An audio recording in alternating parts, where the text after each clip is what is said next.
നമുക്ക് മറ്റുള്ളവരെ മനസ്സിലാക്കാൻ പറ്റണമെങ്കിൽ, രഹസ്യങ്ങൾ വെളിപ്പെടണമെങ്കിൽ നമുക്ക് കൃപ കിട്ടണം. നമ്മളിൽ ദൈവവചനം ഉണ്ടെങ്കിൽ, ഹൃദയത്തിൽ, ബുദ്ധിയിലല്ല കേട്ടോ, ഹൃദയത്തിൽ വചനം ഉണ്ടെങ്കിൽ നമുക്ക് ചുറ്റുമുള്ള നടക്കുന്ന എല്ലാ രഹസ്യങ്ങളും നമുക്ക് വെളിപ്പെട്ട് കിട്ടും. Hallelujah, hallelujah. ഏറ്റവും വലിയ അതാണ് പലപ്പോഴും ഈ പരഹൃദയ ജ്ഞാനം നമുക്ക് കിട്ടണമെങ്കിൽ, ശരിക്കുള്ള ജ്ഞാനം, പരിശുദ്ധാത്മാവിൻ്റെ ജ്ഞാനം, പൈശാശക്തിക്ക് അങ്ങനെ ഉണ്ട് കേട്ടോ. പക്ഷേ ദൈവാരൂപിയുടെ കിട്ടണമെന്നുണ്ടെങ്കിൽ നമുക്ക് ആത്മാക്കളെ വിവേചിച്ചറിയാൻ പറ്റണം. നമുക്ക് കൃപ വേണം. വചന ഹൃദയത്തിൽ കിട്ടുന്നതാണ് ഏറ്റവും വലിയ കൃപ. ബുദ്ധിയിൽ വെക്കുമ്പോൾ നമുക്കത് ഇങ്ങനെ ചോദ്യങ്ങളൊക്കെ ചോദിച്ച് സംശയങ്ങൾ കയറി ഒരുപാട് ക്വസ്റ്റ്യൻ ചെയ്തുകൊണ്ടിരിക്കും, ആർഗ്യൂ ചെയ്തുകൊണ്ടിരിക്കും. പക്ഷെ ഹൃദയത്തിൽ വചനം വന്നാൽ പിന്നെ നമ്മൾ ഒരിക്കലും ക്വസ്റ്റ്യൻ ചോദിക്കില്ല.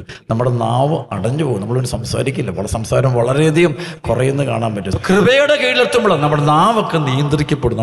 നമ്മൾ ലൗകികമായ സംഭാഷണം പൂർണ്ണമായിട്ട് ഒഴിവാക്കും. കണ്ണുകളൊക്കെ നന്നായിട്ട് നിയന്ത്രിക്കപ്പെടും, ചെവികൾ നിയന്ത്രിക്കപ്പെടും. കാരണം കൃപയിലെ ആ വ്യക്തി കർത്താവ്, നിങ്ങൾ പാപത്തിൽ നിന്ന് മോചിതരായി ദൈവത്തിന് അടിമകളായിരിക്കുക, നിങ്ങൾക്ക് ലഭിക്കുന്നത് വിശുദ്ധീകരണവും അതിൻ്റെ അവസാനം നിത്യജീവനുമാണ്.